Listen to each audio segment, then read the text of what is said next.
Guys the boys का finale आ चुका है और मुझे नहीं लगा था कि मैं ये कहूंगा, बट बॉयज के फिनाले की जो लीक्स आई थी वो एक्चुअली ज्यादा इंटरेस्टिंग थी एक्चुअल फिनाले से। और सही में गाइस अगर ये लोग जिस तरह की लीक्स थी उसका 50% भी डिलीवर कर देते तो द बॉयज के शो का गेम ऑफ थ्रोन्स और स्ट्रेंजर थिंग्स के जैसा हाल होने से बचा सकते थे। बट वी ऑल नो कि गाइस चीजें हमेशा वैसी नहीं होती जैसे हम चाहते हैं। बट फिर भी भाई फिनाले उतना भी खराब नहीं था। उन्होंने एटलीस्ट सारे कैरेक्टर्स की एंडिंग को अच्छे से कंक्लूड कर दिया। फॉर एग्जाम्पल फ्रेंची को ही ले लो, उसके कैरेक्टर को वैसे देखो तो एक अच्छी और सक्सेसफुल एंडिंग मिली। एटलीस्ट उसका जो किमिको को सोल्जर बॉय की पावर्स देने का काम था वो सक्सेसफुल हो गया, जिस वजह से कह सकते हैं कि उसका सैक्रिफाइस वर्थ इट था। अगर फ्रेंची ने ये सब किया ही नहीं होता तो द बॉयज की टीम होमलैंडर का घंटा भी कुछ नहीं बिगाड़ सकते थे। तो ऐसे देखा जाए तो भाई Frenchie is a heroic figure at the end. But तुम लोग अगर कॉमिक्स में फ्रेंची का एंड देखोगे ना तो भाई सही में तुम्हारा पूरा मूड खराब हो जाएगा। तो कॉमिक्स में फ्रेंची को होमलैंडर नहीं मारता। एक्चुअली होमलैंडर को टैकल करने के लिए वॉट होमलैंडर का एक क्लोन बनाता है। और ये जो सीन है जिसमें बूचर व्हाइट हाउस में क्रोबार लेकर आता है वही सेम चीज कॉमिक्स में भी होती है। बट यहाँ पर ब्लैक नोआर आ जाता है और एक्चुअली वही होमलैंडर का क्लोन होता है। कॉमिक्स में होमलैंडर तो कमीना था ही, बट उससे भी बड़ा कमीना था ब्लैक नोआर। तब ये होमलैंडर की यूनिफॉर्म पहनकर जो इसके मन में आए वो सारी खुराफतें करता था। और गाइस कॉमिक्स में बूचर की वाइफ को ब्लैक नोआर ने मारा, ना कि होमलैंडर ने। बट ये बात बूचर को पता ही नहीं थी। तो जब ब्लैक नोआर होमलैंडर के सामने ये सारी चीजें कन्फेस करता है तब होमलैंडर गुस्से से पागल हो जाता है और वो ब्लैक नोआर पर अटैक कर देता है। और गाइस फिर उन दोनों में एक भयंकर फाइट होती है। बट ये ब्लैक नोआर एक्चुअली होमलैंडर से बहुत ही ज्यादा स्ट्रॉन्ग होता है, जिस वजह से वो होमलैंडर को हरा देता है। बट गाइस होमलैंडर से लड़ने के बाद में उसका हाल ये हो जाता है। फिर क्या, बूचर उसके सामने आता है और उसे बोलता है this one is for my girl, और सीधा वही क्रोबार उसकी आंख में डाल के उसकी खोपड़ी खोल देता है। और सीरीज में भी होमलैंडर को मेकर्स ने इसी तरह की डेथ दे दी। गाइस कॉमिक्स में बूचर एक्चुअली कितना ज्यादा डेंजरस था इसका अंदाजा तुम सिर्फ इस बात से लगा सकते हो कि उसका प्लान सिर्फ होमलैंडर को मारना नहीं था। ब्रो ये बंदा पूरी सुपर ह्यूमन रेस के एग्जिस्टेंस को ही इरेज करना चाहता था, क्योंकि कॉमिक्स में बूचर ने अराउंड 260 एक्सप्लोजिव डिवाइस रेडी किए थे। और ये कोई नॉर्मल बॉम्ब्स नहीं थे, इनके अंदर वेपनाइज कंपाउंड भी भरा हुआ था। मतलब कंपाउंड वी का ऐसा डेडली वर्जन जो स्पेशली सूप्स को मारने के लिए बनाया गया था। और सबसे ज्यादा टेरिफाइंग पार्ट ये था कि बूचर ने ये स्टैंड खुद नहीं बनाया था। उसने ओरिजिनल कंपाउंड वी के क्रिएटर डॉक्टर जॉन वॉगलबंक को फोर्स किया कि वो इस वायरस को इतना ज्यादा डेडली बनाए कि सारे सूप्स मर जाने चाहिए। ब्रो सही में कॉमिक्स का बूचर कुछ अलग ही लेवल का हरामखोर था। बंदे ने लिटरली उसी साइंटिस्ट को मजबूर कर दिया जिसने खुद कंपाउंड वी बनाया, ताकि वो एक ऐसा जेनोसाइड लेवल वेपन बना सके जिससे वो सारे सूप्स को खत्म कर सकेगा। और बूचर का प्लान बहुत ही ज्यादा इंसेंट था। वो इन सारे बॉम्ब्स को डेटोनेट करके पूरी दुनिया में पॉइजनस गैस रिलीज करना चाहता था, जिससे जिस किसी के ब्लड स्ट्रीम में भी कंपाउंड वी का एक ड्रॉप भी हो तो वो वहीं पर तड़प कर मर जाए, इंस्टेंट डेथ। और सिर्फ इतना ही नहीं गाइस, बूचर ने स्पेशल मिसाइल्स भी बनवाए थे जो डायरेक्टली सूप्स के ब्रेन्स को टारगेट कर सके। तो अब कॉमिक्स में फ्रेंची की बात करें तो एक दिन वो और किमिको द बॉयज के HQ पर रोज की तरह अपना अपना काम कर रहे थे। देन सडनली उनका ध्यान इस बॉम्ब की तरफ जाता है और जब तक फ्रेंची की नजर इस बॉम्ब पर पड़ी तब तक बहुत देर हो चुकी थी, 2 सेकंड का समय बचा था। और गाइस मरने से पहले फ्रेंची किमिको को प्रपोज करता है कि I love you from the very beginning, और दोनों मर जाते हैं। और अपनी सीरीज में भी फ्रेंची के लास्ट वर्ड एग्जैक्ट यही होते हैं। कॉमिक्स में बूचर की सोच थी कि इनोसेंट या गिल्टी जैसा कुछ एग्जिस्ट ही नहीं करता। अगर तुम्हारे अंदर कंपाउंड भी है देन तुम्हें मरना ही पड़ेगा। और ऑनेस्टली यही चीज प्रूव करती है कि कॉमिक्स वाला बूचर कितना ज्यादा खतरनाक था। ब्रो फिनाले तक आते आते बंदा लिटरली उसी मॉन्स्टर में चेंज हो गया जिससे वो पूरी लाइफ तक हेट करता रहा। अब गाइस सबसे सेटिस्फाइंग मोमेंट की बात करें तो ऑब्वियसली वो है डीप की डेथ। ब्रो सच कहूं तो इस बंदे ने पूरी सीरीज में इतने कांड किए थे कि ये बुरी तरह मरना तो डिजर्व करता था। और गाइस इसके कैरेक्टर की आयरनी तो देखो, पूरे सीजन में ये बंदा मास्कुलिनिटी पे पॉडकास्ट करता रहा और जब स्टारलाइट इसे फाइनली उसको रियलिटी चेक देती है तो ये बंदा लिटरली एक बच्चे की तरह चिल्ला रहा था।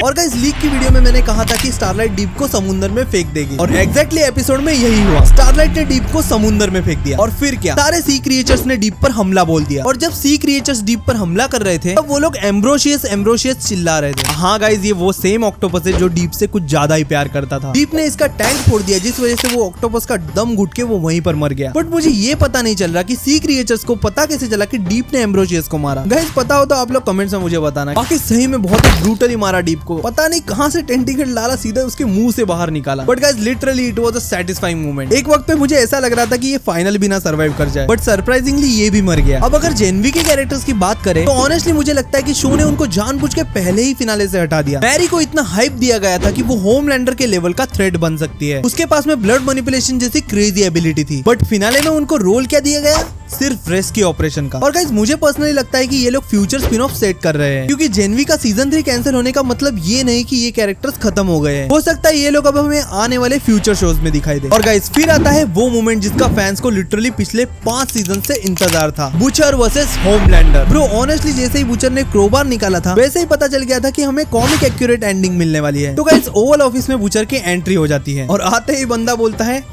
और गाइस बूचर के एंट्री होते ही वो दोनों कैमरामैन भाग जाते हैं, जिस वजह से वो कैमरा तो गिर जाता है बट लाइव टेलीकास्ट फिर भी चालू था। और इसी के साथ में बूचर और होमलैंडर फाइट करना शुरू करते हैं। किमिको ट्राई ही कर रही होती है कि वो ब्लास्ट होमलैंडर पर फायर कर दे, बट उसे वो रेज फील नहीं हो रहा होता। उतने में होमलैंडर उड़कर भागने की कोशिश करता है और गाइस तभी रायन की एंट्री होती है। और फिर क्या, बूचर और रायन दोनों मिलकर होमलैंडर से फाइट करते हैं। गाइस बूचर ने किमिको को बताया था कि उसे वो ब्लास्ट फायर करने के लिए रेज फील करना जरूरी है, बट उस फाइट के दौरान किमिको को उतना रेज फील ही नहीं हो रहा था, उसे फील हो रही थी सैडनेस। और गाइस तभी उसे फ्रेंची दिखाई देता है और फ्रेंची आकर उसे समझाता है कि तुझे रेज फील करने की कोई जरूरत नहीं है और उसके चेस्ट पर हाथ रखता है। और उसके बाद में गाइस किमिको अपना ब्लास्ट फायर कर देती है, जिस वजह से बूचर, होमलैंडर और रायन तीनों की पावर चली जाती है। और गाइस लिटरली मैं बहुत ही ज्यादा क्यूरियस था कि होमलैंडर पावर जाने के बाद में क्या करेगा। ब्रो लिटरली ट्राई कर रहा था कि वो किसी तरह से उड़ जाए, बट गाइस क्या करे, उसकी पावर चली गई। पावर जाने के बाद में होमलैंडर बिल्कुल उस पर कटी चिड़िया की तरह लग रहा था। गाइस मुझे लगा था कि होमलैंडर पावर जाने के बाद में खुद अपनी जान ले लेगा या फिर उस बिल्डिंग से कूद जाएगा, बट नहीं गाइस, होमलैंडर बिना पावर्स के इतना ज्यादा कमजोर और पैथेटिक था कि वो अपनी जान के लिए बूचर के सामने भीख मांगने लग गया। लिटरली गाइस वो बूचर को बोल रहा था तू जो बोलेगा वो मैं करूंगा, बट मुझे छोड़ दे। और गाइस सही में वो कुछ भी करने के लिए तैयार था, बट रिस्पॉन्स में बिली बूचर वही करता है जो वो करने आया था। वो अपना क्रोबार उठाता है और सीधा उससे होमलैंडर की खोपड़ी खोल देता है। गाइस मैं एक्चुअली चाहता था कि वो होमलैंडर को कुछ समय के लिए जिंदा रखे, वो भी बिना पावर्स के, बट मेकर्स ने होमलैंडर को कॉमिक एक्यूरेट एंडिंग देने का फैसला किया, क्योंकि क्या पता अगर होमलैंडर को जिंदा छोड़ देते तो वो कंपाउंड भी लेकर शायद फिर से होमलैंडर बन जाता। और ये चीज सूप्स को करते हुए हम लोग ऑलरेडी देख चुके हैं। गाइस एक बार किमिको की पावर चली गई थी, बट उसने कंपाउंड भी इंजेक्ट कर लिया, जिससे उसमें वापस पावर्स आ गई। तो ऑब्वियसली एक तरह से उन्होंने सही किया होमलैंडर को मारकर। और गाइस फिर हमें दिखाया जाता है कि होमलैंडर की डेथ के बाद में क्या हुआ। तो एशली इस पूरे इवेंट का क्रेडिट लेने की कोशिश कर रही होती कि उसी ने होमलैंडर को मरवाया, क्योंकि उसे पता चल चुका था कि होमलैंडर एक मेनियक है। और उसके बाद में हमें रायन और बूचर की कॉन्वर्सेशन दिखाई जाती है। तो बूचर रायन को बोलता है कि हम एक नई शुरुआत करते हैं, बट रायन बूचर को मना करके एमएम के साथ में चला जाता है। मतलब ऐसा कह सकते हैं कि रायन को एमएम अडॉप्ट कर लेगा। और गाइस अब स्टैन एडगर की बात करें तो वो वापस अब वॉट का सीईओ बन चुका है। तो उसने जो सिस्टम वाली बात कही थी वो एक्चुअली सच हो गई। तो गाइस आगे हमें दिखाया जाता है कि बूचर टेरर के पास में जाता है, बट उसे पता चलता है कि टेरर तो मर चुका है। गाइस टेरर के मरने के बाद में बूचर की जीने की इच्छा पूरी तरह से खत्म हो जाती है और फिर वो डिसीजन लेता है कि अगर मैं मर ही रहा हूँ तो साथ में सारे सूप्स को लेके मरूंगा, जिस वजह से वो चला जाता है वॉट टावर। बट यूवी को पता चल जाता है कि बूचर वायरस लेकर गया है, जिस वजह से यूवी बूचर का पीछा करता है। गाइस बूचर वॉट टावर पहुंचने के बाद में वो कंपाउंड वायरस को उनके वाटर सिस्टम में डाल देता है और फिर सूप्स वॉट टावर में आने के बाद में वो स्प्रिंकलर्स को चालू कर देगा, जिसके बाद में वो वायरस कुछ दिनों में पूरी दुनिया में फैल जाएगा, जिससे सारे सूप्स मर जाएंगे। एक तरह से बूचर सूप्स का जेनोसाइड करना चाहता था, बट यूवी उसको ऐसा करने से रोकने की कोशिश करता है, जिस वजह से दोनों के बीच में फाइट स्टार्ट होती है। और फाइट के बीच में बूचर स्प्रिंकलर्स का ट्रिगर दबाने वाला होता है, बट उसके पहले यूवी बूचर पर गोली चला देता है और गाइस फाइनली इस तरह बूचर की डेथ हो जाती है। और गाइस कॉमिक्स में भी बूचर को यूवी ही मार देता है। तो गाइस बूचर को भी एक तरह से कॉमिक एक्यूरेट एंडिंग मिली। और गाइस उसके बाद में हमें बूचर का फ्यूनरल दिखाया जाता है, जिसमें हमें दिखाई देता है कि उसकी ग्रेव बेका के बाजू में बनाई गई है। फ्यूनरल के बाद में हमें एक मोन्टाज दिखाया जाता है जो काफी ब्यूटीफुल था, जिसमें हमें यूवी और एनी का जूसी रैक जाना दिखाया जाता है। एमएम फिर से शादी कर लेता है। किमिको को फाइनली उसकी पीसफुल लाइफ मिल चुकी है। ब्रो ये एंडिंग पूरी तरह से एक बिटर स्वीट एंडिंग थी, ना पूरी तरह से हैप्पी ना कंप्लीटली डिप्रेसिंग। और गाइस एंडिंग का सबसे अंडररेटेड मूवमेंट मुझे लगा यूवी का इलेक्ट्रॉनिक स्टोर जाना, क्योंकि पूरी सीरीज लिटरली वहीं से स्टार्ट हुई थी और फिनाले में यूवी फाइनली वापस एक नॉर्मल इंसान की लाइफ को चूज करता है। और फिर लास्ट सीन,